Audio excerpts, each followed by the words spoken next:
Hello friends, आज का ये वीडियो म्यूचुअल फंड इन्वेस्टर्स के लिए है।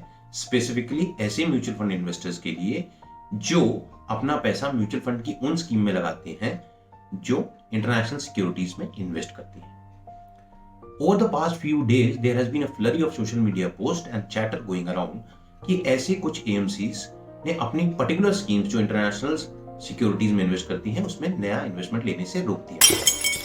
So today's video will allay all your fears around the same. आइए पहले बैकग्राउंड को समझते हैं।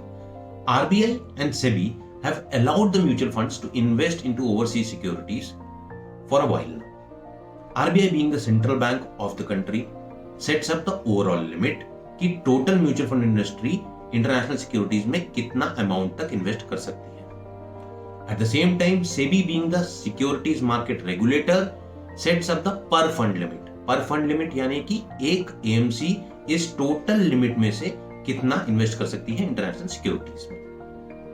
ओवरऑल लिमिट जो है वो $7 बिलियन की है plus $1 billion for ETF। This was set by RBI way back on 3 अप्रैल 2008। हाँ जी, 14 इयर्स पहले।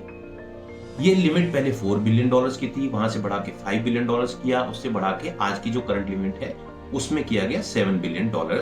And this was all done in quick succession of years. The per fund house limit has also been increased regularly by SEBI. जो पहले $300 million की थी, फिर $600 million हुआ और फिर फाइनली जो आज की लिमिट है यानी कि $1 बिलियन वहां पे उसको लेके आ गए। आज की डेट पे भी बोला जाए तो एएमसी लेवल पे fund houses have ample room for further foreign investments, but क्योंकि ओवरऑल लिमिट जो $7 बिलियन की है वो ब्रीच हो गई है और उसकी वजह से इंडस्ट्री वाइड स्टॉपेज हो गया है on for the inflows of the schemes specifically into the international market.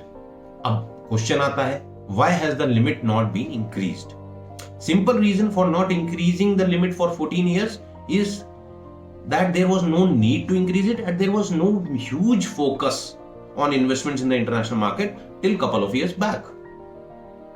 तो overall assets being invested abroad continued to be minuscule and fund management could easily manage within the $7 billion limit.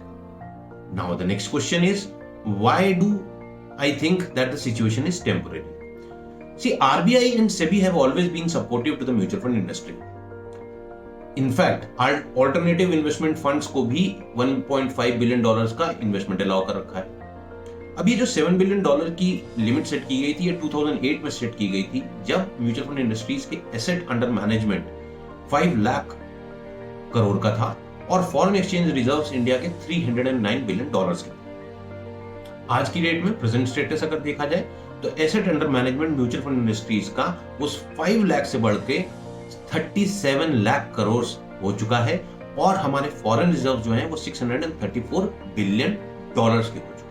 So the conditions are very conducive for RBI to increase the limits. Now आज की date पे अगर हम देखेंगे तो next question आता है, what is the situation today? Situation is for the existing investments nothing changes, portfolio remain as it is. First, NAV will go up and down on the performance of the invested companies and the market conditions. There are irrational fears that this could lead to a drop of NAVs. तो वो भूल जाइए, ऐसा कुछ भी नहीं है। Second, there is also no restriction on redemption.